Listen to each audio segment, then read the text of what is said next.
Hermanos y hermanas, a veces en medio de la vida el corazón parece cerrarse por sí mismo. Volvemos la vista a las elecciones equivocadas, a las palabras que hirieron, a las relaciones resquebrajadas, y nos decimos que hemos ido demasiado lejos, que hemos hecho cosas difíciles de reparar. En esa vergüenza, muchas almas se empujan fuera de los brazos de Dios, como si Él solo perteneciera a quienes son perfectos. Pero justamente cuando caemos como un pobre herido, una frescura de los salmos resuena en lo hondo, una súplica para que la gran misericordia del Señor se digne escuchar. Ese clamor no se pierde en el vacío, porque Dios escucha al pobre y no desprecia a quien está encadenado por la culpa o por las circunstancias. Él no escucha solo con los oídos, sino con el corazón. Y cuando escucha, se inclina para levantar. Cuando escucha, devuelve la dignidad cubierta de polvo. Cuando escucha, abre un camino que nuestras fuerzas humanas no podrían abrir. A veces imaginamos que Dios se cansa de la fragilidad humana. El hombre se rinde con facilidad, se decepciona pronto de los demás y de sí mismo. Pero Dios es distinto. En Él hay un abismo de generosidad, de sabiduría y de conocimiento. Sus decisiones no son superficiales ni gobernadas por impulsos. Sus caminos no pueden ser rastreados del todo por nuestra razón limitada.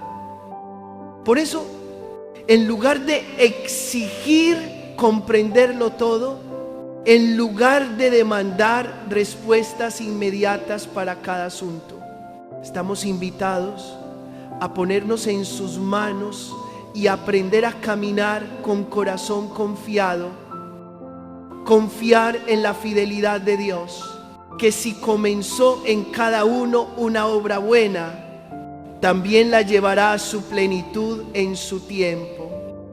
Confiarse no es resignarse, sino atrevernos a dejarle la iniciativa para que Él nos modele y sane. Hay heridas que duran años. Pedir sin descanso y que la enfermedad no mejore. Esforzarse y que la familia no se recomponga. Darlo todo y que el trabajo siga tambaleando. Entonces se cuela un susurro venenoso.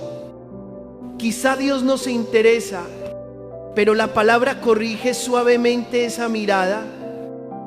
Dios no actúa como quien responde de inmediato ni reacciona bajo la presión del momento. Él está edificando una obra duradera en el alma. Cuando tarda en responder, no es frialdad, es que está ahondando el cimiento de la fe para que la casa de nuestra vida resista los vientos. Cuando nos deja pasar por el valle de lágrimas, no es para marchitarnos, sino para que reconozcamos el valor del agua viva. Y cuando caemos por tierra, no se queda lejos mirando, está ahí mismo, esperando la mano que se alza hacia Él para tomarnos y levantarnos. En la relación entre Dios y el ser humano, la cuerda solo se rompe por el lado del hombre, por el lado de Dios. Esa cuerda no se pudre jamás. Él no reniega de su alianza ni retira sus promesas. Aunque erremos, Él no se desentiende. Aunque nos extraviemos, Él no nos da la espalda. Eso no significa que tolere el pecado. Al contrario, Permite que veamos las consecuencias reales de nuestras desviaciones para que el corazón despierte y haga penitencia. Pero por encima de toda advertencia se sostiene una promesa tenaz, la promesa del perdón y la promesa de la esperanza. Por eso, entre páginas que hablan de justicia, siempre aparece un corazón compasivo, una invitación a volver, una puerta que permanece abierta. Una imagen cotidiana puede ayudarnos. Un niño deja caer y rompe un objeto valioso en casa. Asustado, se esconde en un rincón esperando la reprensión. El adulto entra, mira los pedazos, se inclina para recogerlos, cura el rasguño en la mano del pequeño y le dice con suavidad que aquello se puede arreglar. La justicia no desaparece ahí, es la justicia del amor. Reconoce la falta y al mismo tiempo sana al débil. Así trata Dios a la humanidad. Él ve la ruptura, pero mira más hondo, al corazón que tiembla.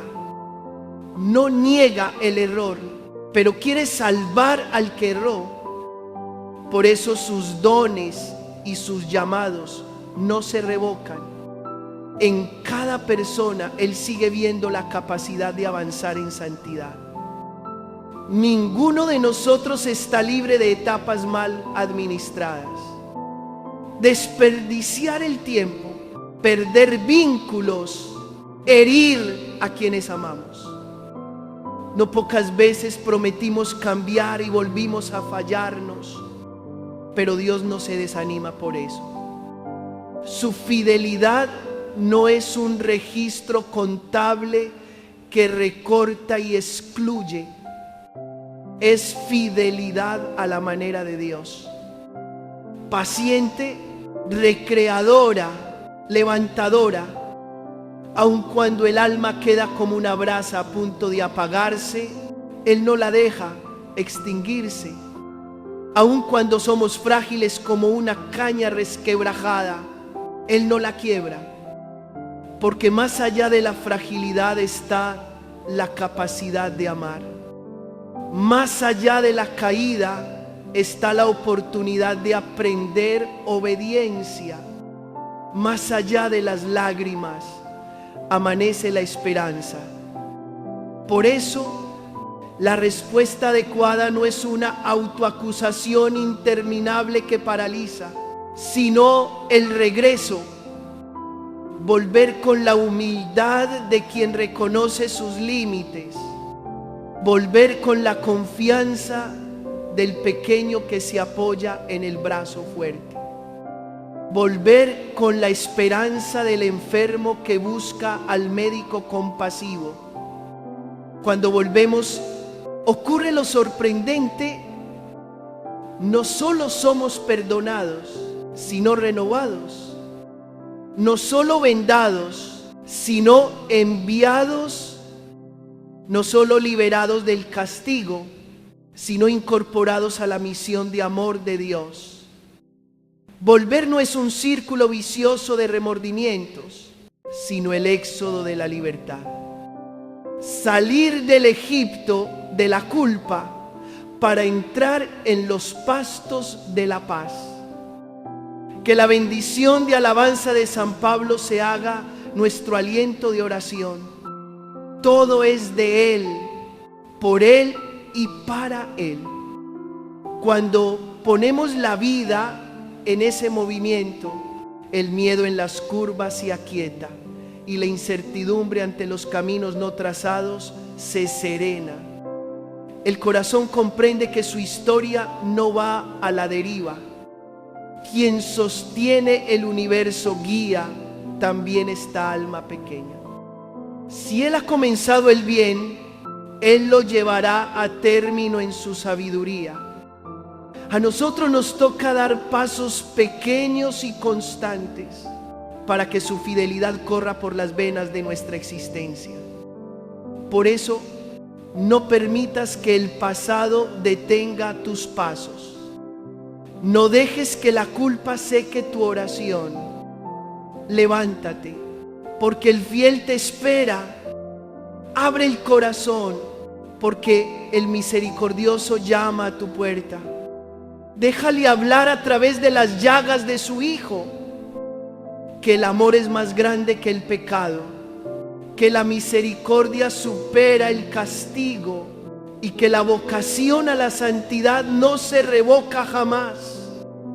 Cuando el corazón empieza a creerlo, la paz llega, ligera como la brisa temprana y firme como el latido de un amor que nunca descansa. Hermanos y hermanas, el cántico de alabanza de San Pablo resuena como un himno que abre el abismo de la generosidad, la sabiduría y el conocimiento de Dios. Al colocarnos ante ese misterio, comprendemos que sus decisiones no son superficiales y que sus caminos no pueden encerrarse en los cálculos estrechos de nuestra razón limitada.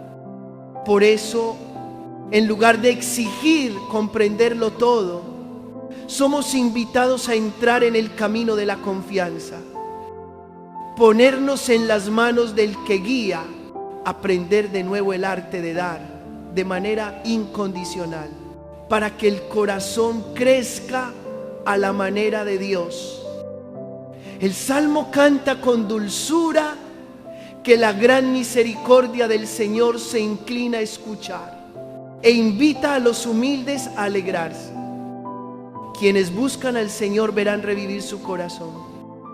Esa palabra no solo consuela, sino que señala una ruta. Nos enseña a vivir la misericordia de forma concreta en medio de la vida. Jesús, sentado a la mesa en casa de un fariseo, enseñó un camino que trastorna los hábitos sociales. No invites solo a tus parientes o a quienes pueden devolverte el favor. Más bien abre la mesa a los pobres, a los cojos, a los ciegos, a los discapacitados. Bienaventurado quien lo practica, porque la recompensa no vendrá del agradecimiento humano, sino que quedará grabada para el día de la resurrección de los justos. Esa enseñanza no propone un impulso pasajero, sino un estilo de vida. Hacerlo por amor y no por interés. Dar porque la persona es persona, no porque pueda retribuir. Para comenzar, el discípulo necesita reaprender el primer paso del Evangelio: dar y servir de manera incondicional. El corazón humano tiende a calcular y comparar, y el contexto social nos empuja a la lógica del tú me das, yo te doy, a idolatrar la eficacia y el aplauso. El Evangelio invita a otro rumbo: regalar tiempo sin pasar factura, compartir bienes sin esperar reembolso, ofrecer conocimientos sin buscar influencia, sostener a los frágiles sin esperar elogios. Al principio quizá se sienta como nadar contracorriente, desentonando con la costumbre ambiente, pero justamente ahí se abre la libertad. Ya no nos ata el miedo a la escasez ni la obsesión por la mirada ajena. Entonces aflora la alegría del administrador fiel. Todo es gracia y nosotros solo somos instrumentos por los que corre el amor. Más adentro, el Señor nos pide mirar el motor profundo. Si buscamos la recompensa de los hombres. ¿Cómo recibiremos la recompensa de Dios? No porque Dios sea severo, sino porque un corazón ya colmado de halagos y ventajas cercanas difícilmente deja espacio a la gracia inesperada aquí y allá. Alguien deposita en silencio un pequeño sobre en la colecta para restaurar el templo con una nota sencilla: no busquen quien ofrece, que Dios bendiga. El valor no está en la cifra, sino en la delicadeza de la fe. Dar sin querer ser identificado.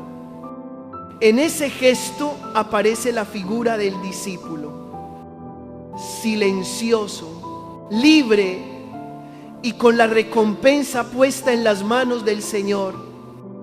Cuando el corazón aprende a dar y a purificar su intención, Jesús nos enseña la discreción de la caridad. La advertencia que tu mano derecha no sepa lo que hace tu izquierda no es un detalle estético, sino una disciplina espiritual para que el bien pertenezca enteramente a Dios. Si el bien se exhibe, corre el riesgo de gastar su fuerza de conversión interior y convertirse en medalla para pulir el ego. Si el bien permanece oculto, ensancha el corazón, devuelve la gloria a Dios y respeta la dignidad de quien lo recibe. La discreción no es un secreto sospechoso, es custodiar la humildad de quien da y proteger la delicadeza de quien necesita.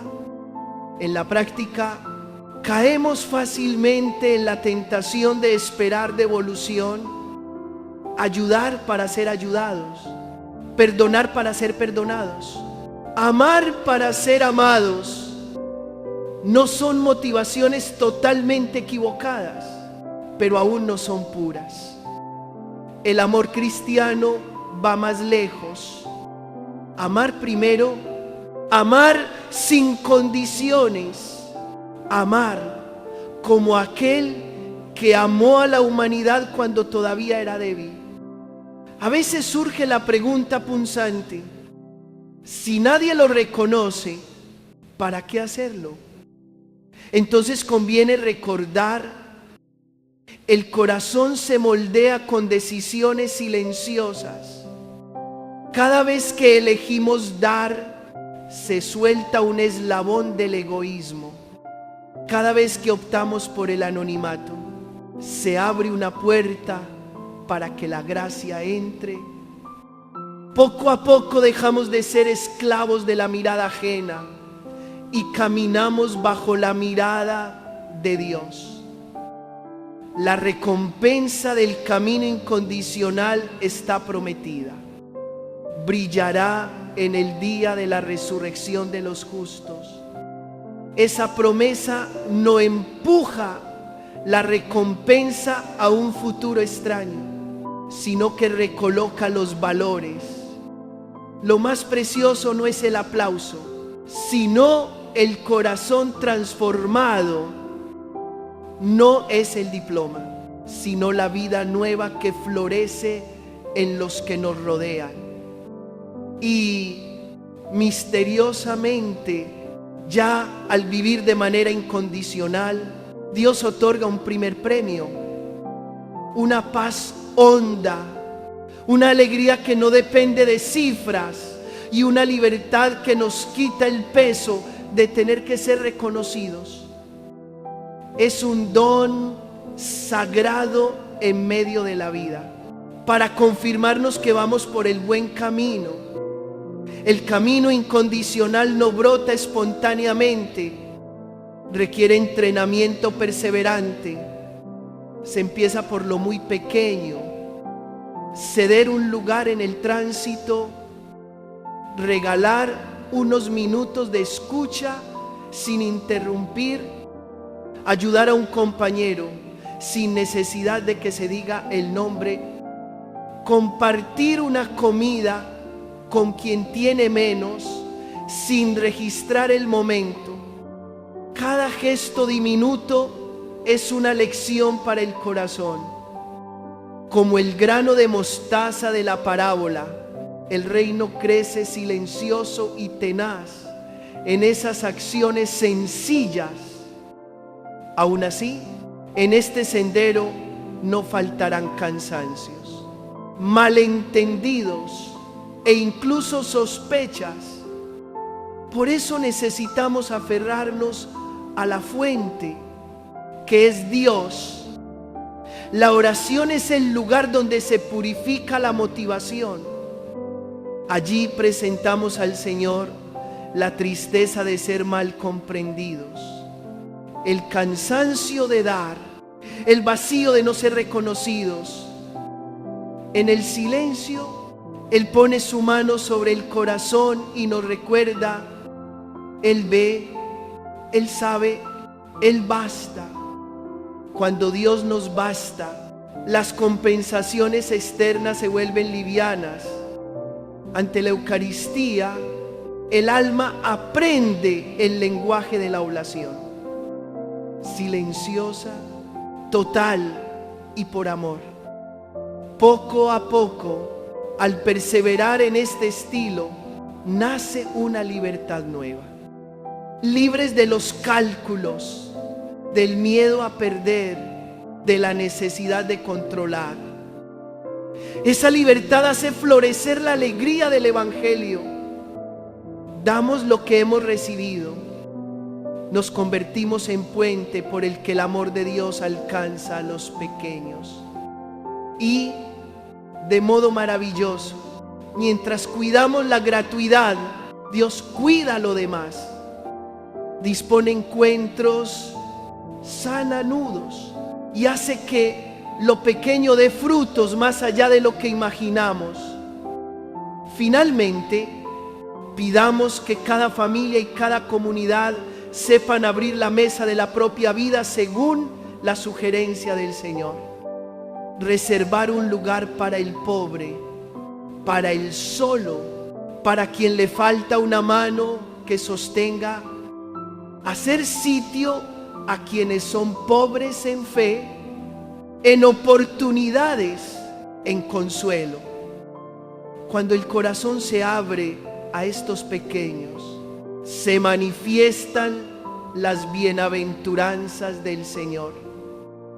No porque seamos nobles, sino porque Dios los ama a través de estas manos pequeñas. Y entonces nuestra vida se vuelve un cántico nuevo, alabanza a aquel que es origen, camino y meta de todo bien. Hermanos y hermanas, desde la bendición de alabanza de San Pablo, el corazón aprende poco a poco una actitud nueva. No solo dar, sino también saber recibir la verdad sobre uno mismo, recibir el perdón y recibir al otro con todo lo que en él aún está en proceso. Al atrevernos a recibir así, la fe madura deja de medirse por emociones momentáneas y se mide por la capacidad de mantenerse en pie en la prueba, de perseverar aunque todavía no veamos resultados. La sabiduría de Dios no hace ruido.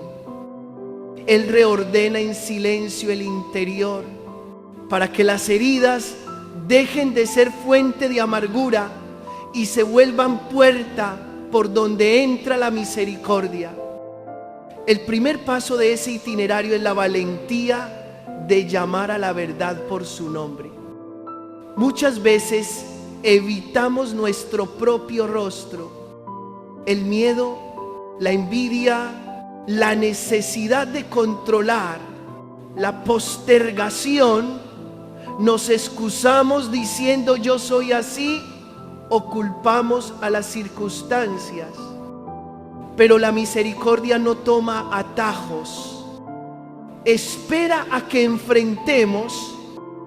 Cuando nos quedamos ante el Señor, y dejamos que su luz llegue a los rincones, sucede algo sorprendente. No somos condenados, sino liberados. El pecado queda señalado, pero la dignidad es levantada. Los recuerdos dolorosos son tocados, pero la esperanza renace. Ahí, una súplica pequeña se vuelve una gran puerta. Pedir sanación de la memoria, renovación de la voluntad y el aprendizaje de la paciencia con nuestro propio crecimiento. El paso siguiente es reconciliar. Reconciliarnos ante todo con Dios, con una confesión sincera y la confianza en su poder de perdonar. Reconciliarnos con nosotros mismos, aprendiendo a ser menos duros con el pasado, a sacar lecciones sin autodestruirnos.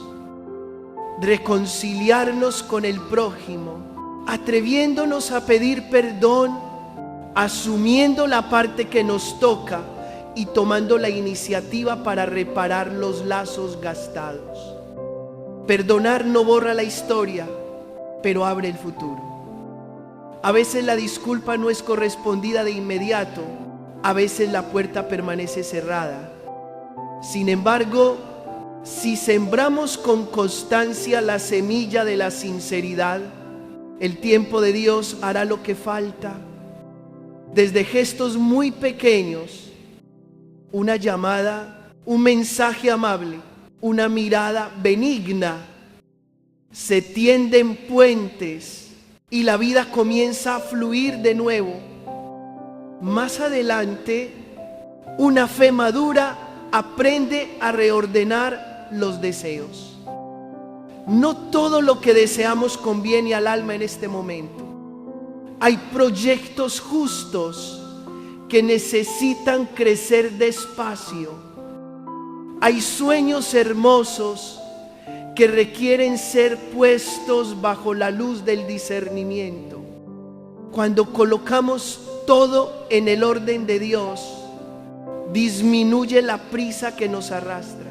Se apaga la envidia por el ritmo de otros y se desinfla la obsesión por los éxitos visibles.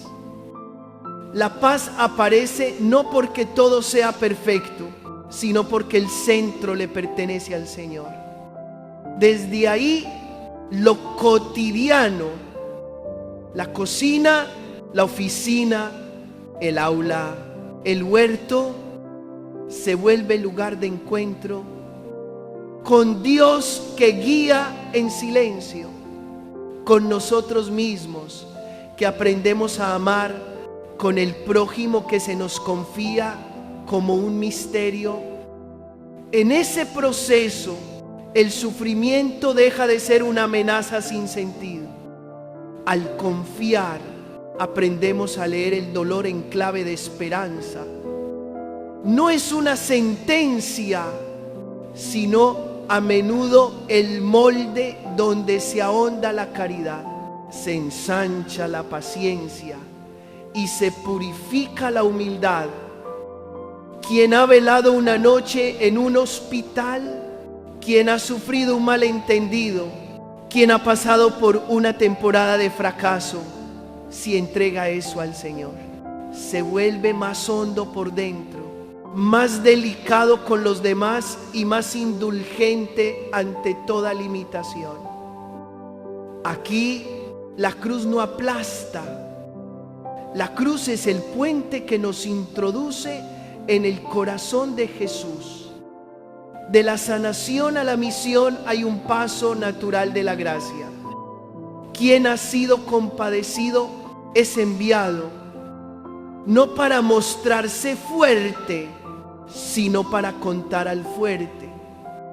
Somos llamados a ser constructores de puentes allí donde vivimos, recomponer vínculos en la familia con palabras suaves, reavivar la confianza en la comunidad con presencia fiel. abrir oportunidades para los frágiles con decisiones justas. La santidad no nos saca del mundo, nos enraiza más hondo en la vida de los hermanos. En el trabajo elegimos la rectitud, en el mercado la honestidad, en el aula la paciencia con quien va más lento. Esas decisiones pequeñas, repetidas, se vuelven el buen olor del Evangelio. Para no desentonar, el alma necesita volver a la fuente. Ante la Eucaristía aprendemos el ritmo de Jesús. Oblación silenciosa, perseverante, siempre orientada al Padre. Allí dejamos la necesidad de controlar y recibimos la paz de quien sabe que está cuidado. La oración no hace fácil la vida, pero vuelve el corazón dócil, lo bastante blando para amar en lo que aún no es amable, para esperar el tiempo de Dios, para detenerse cuando el yo quisiera acelerarse. Poco a poco descubrimos que el milagro no es solo que salga como quiero, sino que mi querer se transforme en el querer de Dios. Un signo de madurez es alegrarse por lo pequeño. Alegría porque un diálogo fue más ligero que ayer, porque una grieta duele menos, porque un miedo ya no lleva el timón. Alegría al descubrir que Dios sigue tejiendo el bien entre hilos enredados. Esa alegría no hace alarde, pero es firme y cálida. Sostiene la perseverancia. Incluso cuando el cuadro completo aún no se ve. Y justamente esa alegría sencilla hace que otros reconozcan: hay alguien viviendo dentro de nosotros. Al sanarse poco a poco las relaciones, la comunidad se renueva. Los mayores entregan sabiduría. Los jóvenes encienden entusiasmo. El enfermo se vuelve oración viva. Quien cayó se convierte en testigo de misericordia. Cada cual aporta su parte y el cuerpo de la iglesia se edifica, no por espectáculos brillantes, sino por fidelidades silenciosas. Acercarse, levantarse mutuamente, caminar juntos con constancia. Aquí la alabanza de San Pablo marca el compás común. Todo es de Él, por Él y para Él. Entonces el futuro deja de asustarnos. Seguimos ocupándonos, trabajando y calculando lo que nos toca, pero el miedo ya no gobierna. Sabemos quién lleva el timón de esta barca pequeña. Si Él comenzó, Él concluirá. Si prometió, cumplirá. Si amó, amará hasta el extremo. Con esa certeza avanzamos entre las curvas con el corazón en paz. Así, la invitación final resuena no como un mandato, sino como un susurro de amor. Volver y partir. Volver para permanecer en el corazón de Cristo. Partir para llevar ese corazón a los recodos de la vida. Allí el pasado ya no encadena, la culpa no seca la oración y cada día se vuelve un pequeño Magnificat. Alabanza al que se fijó en nuestra pequeñez. Jesús manso y humilde, condúcenos por entero en este camino. Sanar para reconciliar, reconciliar para ser enviados y ser enviados para que tu amor crezca en el mundo. Toca nuestra memoria para que no quede amargura. Toca nuestras palabras para que sean suaves. Toca nuestras decisiones para que sean fieles al bien. Que la Eucaristía sea nuestra fuerza de cada día para cultivar la paz, sembrar esperanza y tender puentes. De ti, por ti y para ti es todo.